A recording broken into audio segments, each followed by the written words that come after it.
يسعد فؤادي كلما ذكر الحبيب ترنما ذاك الذي رب العلا. بسم الله الرحمن الرحيم. الحمد لله رب العالمين، وصلى اللهم وسلم على نبينا محمد وعلى آله وصحبه أجمعين. أما بعد، ولاليال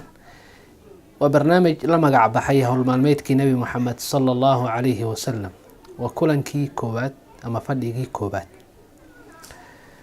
برنامج كاس هو المالميتكي نبي محمد صلى الله عليه وسلم وعنوان وليه هي كتاب كان اليوم النبوي مالنتي نبيك،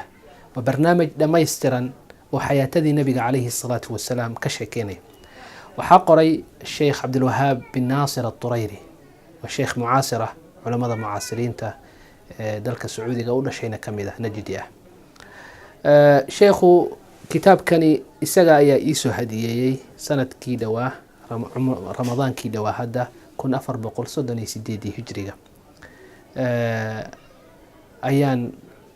قبل رمضان شعبان بيه دمات كيدي. برنامج المدينة أتقني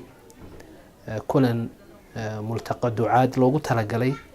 أيو يقصو هدية كتاب كان مركان مطالعي وأنا أخريي رحلة أنسوس عدي بنكسو أخريي سفر كديارة ده بان ولا دعي أبغي محايا لي وبرنامج دميسترا وهو المالميت كي نبي محمد صلى الله عليه وسلم وانجي على استمرك إن إذن لو ذاك وإذن نشر قريو خير كي برواقضة كجرة كتاب كان لوغا شيكينيو سيرة النبي عليه الصلاة والسلام، لكن كدوان قاببكي hore waxay ahaan jireen kutubta ay u qornaan jirtay qaab taariikhi sardile waqtigu dhashay, maxaa la yiraahdaa waqtigii nabiga laga dhigay, markuu Madiina joogay, markuu Maka jiray, markuu soo hijrooday, dagaaladii uu galay, xanuunadiisii, xajkiisii, geeridiisii, qaabkaas tasalsulkaasi ku socdeen. laakiin kan waa ka duwan yahay maalinkii 24 saac gudahooda ayaa la isdul taagaya. waa طريقة تأليف ku cusub طرقdii hore ee siirada lagu sameyn jiray, soo jiidashana leh runtii aad iyo aadna uu qofku ula dhacayo marka uu akhriyo ama uu dhageysto. barnaamijkaas nabiga calayhi salaatu wasalaam ee nolol maalmeedkiisa ama howl maalmeedkiisu waa bariga iyo subaxa hore iyo barqanka iyo golayaashii uu fadhiisan jiray iyo booqashooyinkii suuqaqa uu ku aadi jiray meelaha ganacsiga, booqashooyinka kale guryaha iyo magaalooyinka kale uu ku tegi jiray, booqashooyinka uu booqan jiray dadka jiran ee xanuunsan, nafiska uu ku qaadan jiray basaatiintii iyo beerihii aseendooyinkii magaaladii Madiina ku yaala sidii tii Bayruuxa iyo Bi'ru Ariis iyo meelaha raaxadii inda guduudsiga ahayd ee qaylulashada ahayd ee duhurka ka horeyn jirtay iyo seexashadaasi Quba iyo aaditaanka uu aadi jiray maalinta sabtiga ah, galbaha nabiga calayhi salaatu wasalaam, casarki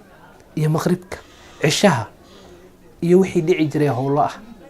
waxaan isul taageynaa habeenadii nabiga calayhi salaatu wasalaam naashi'at al-layl, saacaadka habeenada ee quraanka uu tilmaamay inna naashi'at al-layl hiya ashaddu wat'an wa aqwamu qiila, iyada ayaa xagga khushuuca ku fiican. sidoo kale ighfaa'at as-sahar in maxaa la yiraahdaa inda guduudsigii waqtiga saxarka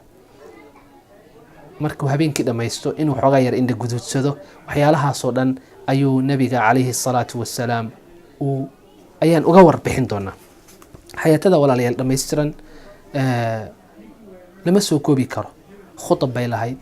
mawaacid bay lahayd, arrin guud oo soo darisay bay lahayd, waxay lahayd garsoor iyo dad la kala saarayay lahayd, waxay lahayd booqashooyin guryihiisii iyo qoysaskiisii uu soo jawlo iyo ku soo maray lahayd, bariidin iyo iswarsi bay lahayd, waxay lahayd casho iyo casuumaad iyo meelo tegid bay lahayd, waxay lahayd nabiga calayhi salaatu wasalaam shiraro iyo samaro iyo kulamo kala duwan ayuu lahaan jiray. waqaa'ic iyo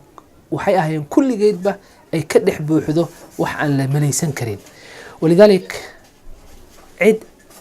aad u indhaysa ma jirto ilaa arrinkaasi uu farax gelin jiray, حتى قال يا وكو إسلامي جرين قصة سيدي ثمامة بن أثال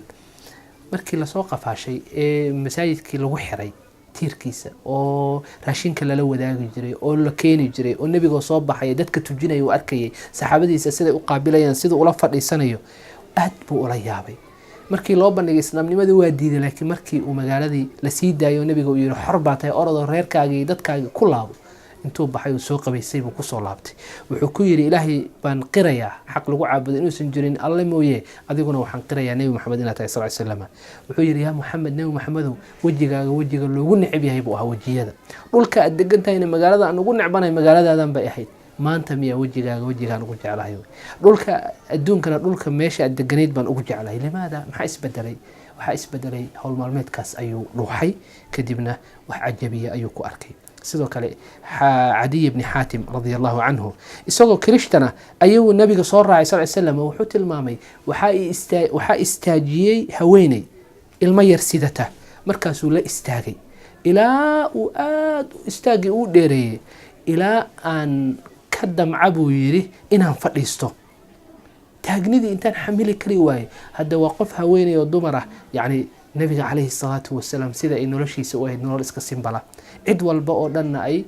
qayb ay ugu lahayd walidaalika Cadiy wuxuu leeyahay waxaan naftayda hoos ka iri waxaan qirayaa inaad bari ka tahay diintayda iyo diintii Nu'man ibn Mundir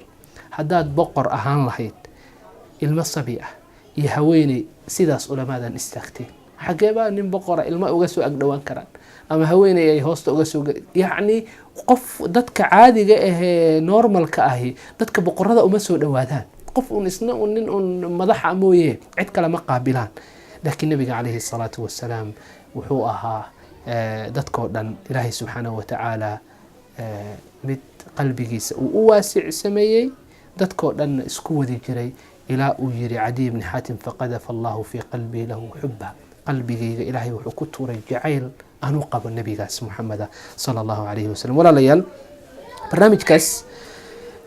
ayaan tilmaami doonaa hadduu rabbi idmo